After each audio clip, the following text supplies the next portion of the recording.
That should have been it. That should have been a knockdown. Having said that, let me stand up. Shannon, Ocho, I got to apologize on national television to that brother Lamont Roach. I didn't give him much of a chance in this fight because I thought he was the smaller guy moving up. I didn't expect him to be in the ring bigger. And from opening bell, he walked right to Tank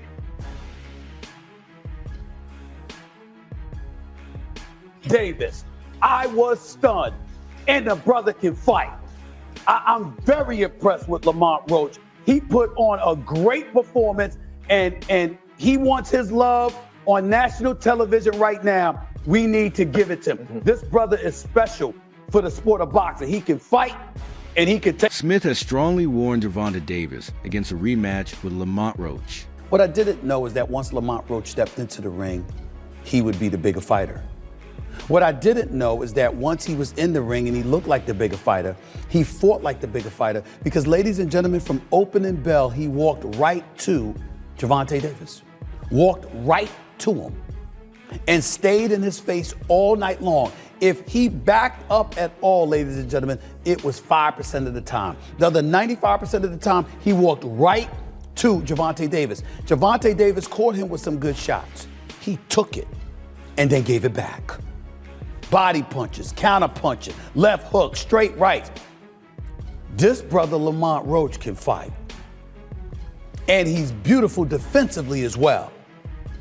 And seemed completely unfazed and undeterred by Tank Davis, a knockout artist. Stephen A.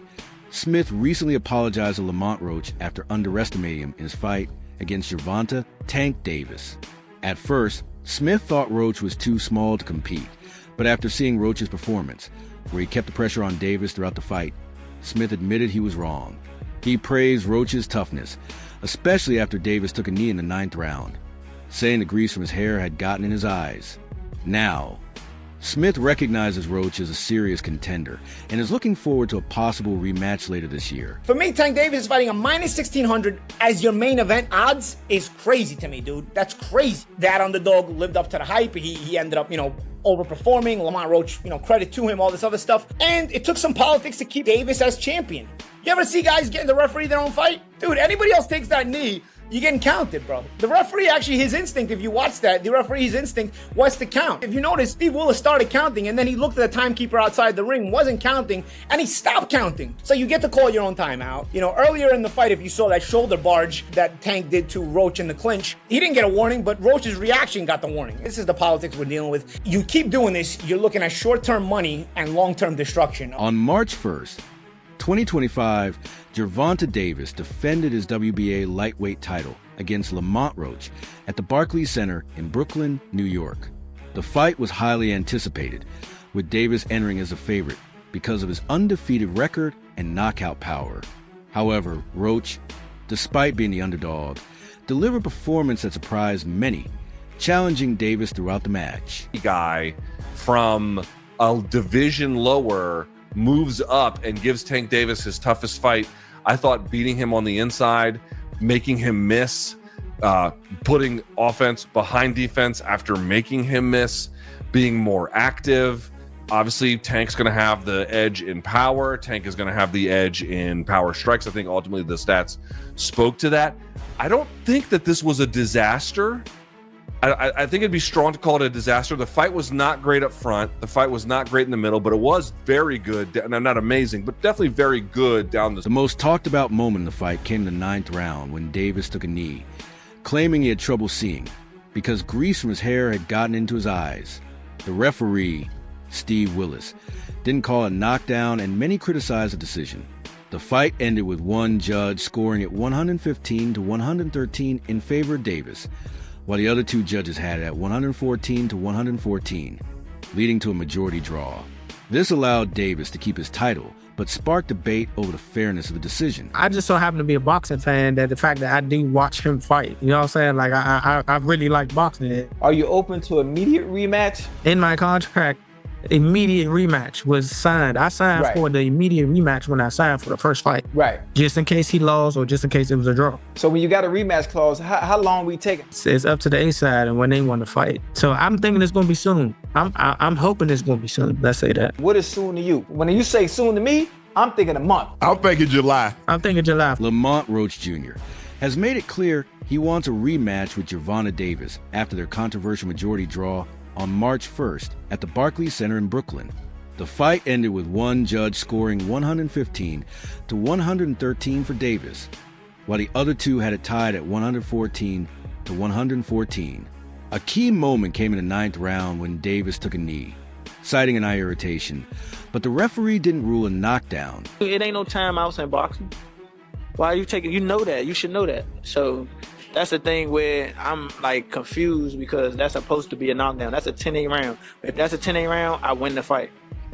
So, you know what I'm saying? Like that draw turned into a 115-114 my way. After the fight, Roach's team appealed the decision, but the New York State Athletic Commission stood by the draw. As a result, Davis was removed from Ring Magazine's pound-for-pound rankings, with David Benavidez taking his place. Gervonta Davis gets a controversial draw against Lamont Roach. 2025 NYC. Both men start the fight wrapped in caution tape while downloading using their powerful Intel Core processors. Tank then begins playing a game of Tom and Jerry as he scurries around the ring, baiting Roach to chase him. Lamont soon starts landing sharp counters as he times Tank, who's dropping low. But Gervonta's cannon straight left soon finds its way home like it's using Google Maps. However, Roach also continues touching Tank with counters during their exchanges. But the Baltimore native straight left keeps repeatedly connecting like AT&T, walloping Lamont as he angles around him with the geometric brilliance of Pythagoras. By round 6, though, Davis has taken control by investing in the breadbasket like he's a Stella Doro stockholder, while also cracking Roach's Liberty Bell like they're in Philly. But at this point, Lamont's titanium-dipped chin is rearing its head. Feeling it won the fight, Roach immediately called for a rematch, stating, "I hope to be a multi-division world champion, and this fight will solidify the legacy I want to have." For sure. I'm definitely happy with my performance. I'm just a little frustrated with the scorecards. I thought I should have won. And I thought I should have won a competitive fight. I think I did what I needed to do necessary to bank the rounds, and even without the knee, that should have been a knockdown. So, I don't think there's any excuse for me not to win tonight, but that's just how the cookie crumbled. There's a few things I want to dissect about the fight. Let's just start off with the beginning. It seemed like a little bit of a cagey opening on both behalves, both of you just trying to figure each other out. What was your initial thoughts of those first 3, 4, 5 rounds whilst you were both getting to grips with each other? Just getting the information, seeing how he react to certain stuff. I'm pretty sure he was trying to do the same thing. And he's an excellent fighter. He's undefeated for a reason. With a 90-something% knockout. I mean, it ain't that no more. But you know what I'm saying. But with a 90% knockout ratio and everything like that, it take a little thinking in there. It's a thinking man's game, especially when it's on that type of level. Lamont Roach Jr. also took to social media to fuel the debate, posting a cryptic but confident tweet that read, "Word round the block, your all-favorite fight finding 30-13-01 2X X2 division champ." The message quickly gained attention among boxing fans, suggesting that Roach not only expects a favorable ruling on his appeal, but also believes that Gervonta Davis's undefeated record may soon be in jeopardy. And to go ahead and keep it real with y'all, I think that knee that Tank took was because Lamont Roach was in a rhythm and Gervonta Davis tried to throw this man off a rhythm. Do I believe the Murray's sport waves, the soul glow was in his eye? Absolutely not. I believe that man Tank got nerve-eye and said, hold on, this man Lamont Roach is cooking. I need to take me a quick timeout and a quick break. It's nasty. It's horrible. It's disgusting. It's bad enough how hard and difficult it is to beat this man. Most fighters is weight drained. Most fighters has clauses on them. So when somebody who's coming up is able to compete with Gervonta Tank Davis, you handicap the man with trash rulings. Some critics argue that Davis intentionally took a knee in the 9th round to disrupt Roach's rhythm and regain control of the fight by going down voluntarily. Davis may have been trying to buy himself some time to recover rather than risk being overwhelmed by Roach's aggressive attacks. Many fans and analysts believe this was a strategic move by Davis to break Roach's momentum. Can you describe what the feeling was like in the ring? And was it to get the towel out, to get the burn out of your eyes, or what was going on? And I didn't want to get caught. I didn't want to get caught while my eyes was burning. And you know, like, you can get knocked out like that. So I'd rather take the knee than, you know. But I didn't really know that you can, like, get disqualified for all that. Or, like, when you start counting, I'm like, what the hell? But I don't know. It's cool. The explanation has been met with mixed reactions from fans and analysts, with some questioning whether the moment should have been ruled a knockdown regardless of the reason. What was going through your mind when you heard the decision? Nobody like a draw, you know, from a guy that get knockouts and things like that, but it's cool. I feel like if we fight again, I could do more, and I should have did more. I was lost in the, I lost track in the rounds. That's why we need, what is it called? Yeah, man.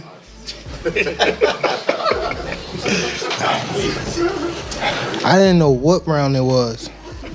Facts. Tank, Eric Blum from DailyMail.com. First off, your coach just said, can you confirm, did you get your hair done 2 days before the fight? Yeah. I ran water over it today, but I must ain't do it enough. Can you describe what the feeling was like in the ring? And was it to get the towel out, to get the burn out of your eyes, or what was going on? And I didn't want to get caught. I didn't want to get caught while my eyes was burning. And you know, like, you can get knocked out like that. So I'd rather take the knee than, you know. But I didn't really know that you can, like, get disqualified for all that. Or, like, when you start counting, I'm like, what the hell? But I don't know. It's cool. Do you want that rematch next? And if so, how likely it is that we're to see that fight happen again this year? I'm not sure, bro. I'm definitely not sure. But hopefully we could get it before. Nah, it probably won't be this year. Is that the one you want next? It's definitely the one I want next, but it's not gonna be next. Well, what is? You might see it in a minute. You definitely might see it in a minute. What the hell happened to Gervonta Tank Davis, huh? He got some grease in his hair. It was the lady that she put too much grease in my hair, and that's the reason why I took a knee. I ain't lying. I ain't lying to y'all. Why y'all booing me for? Y'all remember the movie Coming to America?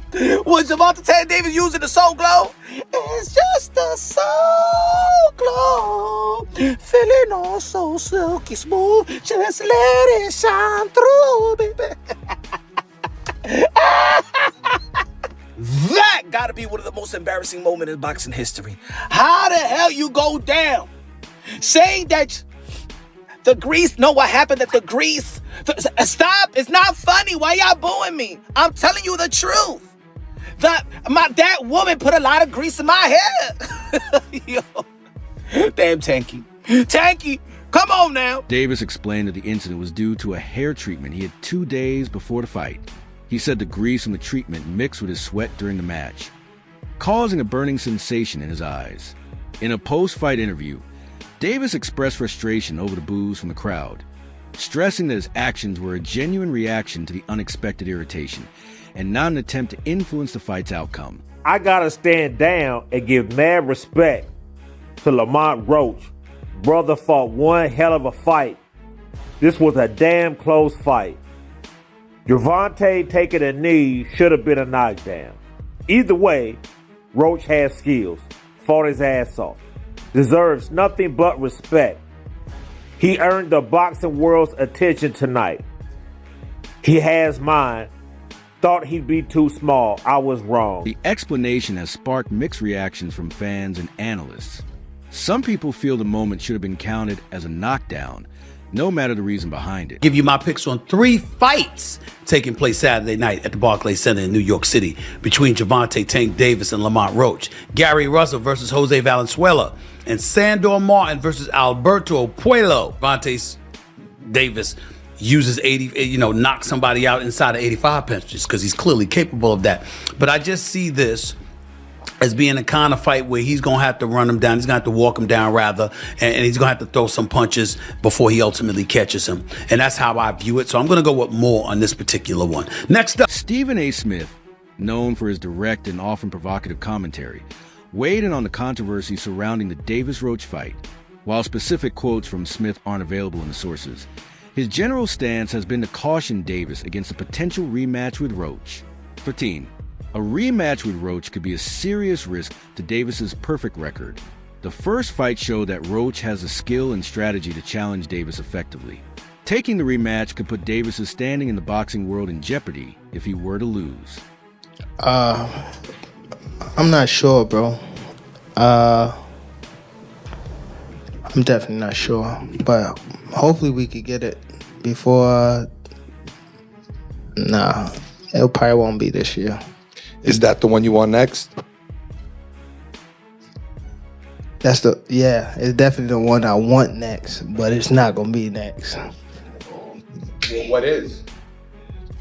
You might see it in a minute. Despite Lamont Roach Jr.'s call for a rematch following their controversial draw on March 1st, Davis has said an immediate rematch is not in his plans. The fight ended with one judge scoring 115 to 113 for Davis, while the other two had it tied at 114 to 114. A major moment in the fight was when Davis took a knee after a jab from Roach, leading to debates about whether it should have been ruled a knockdown. Referee Steve Willis did not count it, a decision that has drawn plenty of criticism. It's always a mixed bag for fans, for people in the sport, etc., etc. I thought it was, in essence, the right decision. The only question about whether the upset draw is justified is whether Steve Willis erred in not deducting a point in a late round when Tank Davis appeared to touch the canvas with his hand. And, that is going to stay in the woodwork and haunt the fight in the breach a little bit. But at the end of the day, it's a setback in Tank's career and for his reputation. I think most observers expected him to knock Roach out, particularly because Roach was moving up from 130 to 135. Sometimes when a fighter moves up in weight, he gets stronger, and it looked as though maybe Roach did get strong. Veteran boxing commentator Jim Lampley expressed doubts about Roach's chances in a rematch before the first fight. Lampley pointed out Davis's clever boxing style, footwork, and devastating power. He compared Davis's knockout ability to that of a young Mike Tyson, suggesting that Roach, though skilled, would struggle against Davis's overwhelming power. Thanks for having me. Yes, for sure. You're part of Lamont Roach's camp. Well, what's your official role with Lamont Roach? I'm an advisor for him. Okay, so you guide him on how to make certain decisions? Correct. Okay. We've been together for many years since his pro debut back in the days at Golden Boy, and after we both parted ways, we hooked up. Okay, that's pretty cool. That's pretty interesting because now that you guys are not with Golden Boy, you're still together. So absolutely, you guys must have had a good relationship when you were at Golden Boy. Always had a good relationship with him and his father, and obviously I'm honored and just honored to be a part of him. And when I got the call to continue working with him, it was a no-brainer for me. Roberto Diaz, advisor to Lamont Roach Jr., acknowledged that Davis is a formidable fighter, calling him one of the best in the world. Diaz pointed out Davis's impressive record and knockout power, but also showed confidence in Roach's skills. He highlighted Roach's experience, including his amateur background, and the progress he's made since their earlier bouts. Diaz believes Roach's familiarity with Davis and his own growth as a fighter could make a big difference in a rematch. Right. And the man flat out put on a show. Get your hand out of my... He proved Two-Tone the Superstar wrong. He proved everybody wrong, and that man went ahead and cooked, and he gets robbed by the New York State Athletic Commission. And these people acknowledge that the knee that Gervonta Tank Davis took was a knockdown. The controversy surrounding the Gervonta Davis versus Lamont Roach fight has sparked strong reactions from all sides, including big names like Stephen A. Smith. Smith's caution about a rematch shows how complicated and risky it would be for Davis as Davis decides his next move. He has to consider competitive, financial, and legacy-related factors of stepping back into the ring with Roach. Ultimately, careful strategy will be key in shaping Davis's future in boxing. Guy from a division lower moves up and gives Tank Davis his toughest fight. I thought beating him on the inside, making him miss, putting offense behind defense after making him miss, being more active. Obviously, Tank's going to have the edge in power. Tank is going to have the edge in power strikes. I think ultimately the stats spoke to that. I don't think that this was a disaster. I think it'd be strong to call it a disaster. The fight was not great up front. The fight was not great in the middle, but it was very good. Not amazing, but definitely very good down the... Do you think a majority draw was fair, or should a rematch be mandatory? Do you agree with Stephen A. Smith's warning to Davis about facing Roach again? Let us know your thoughts in the comments below.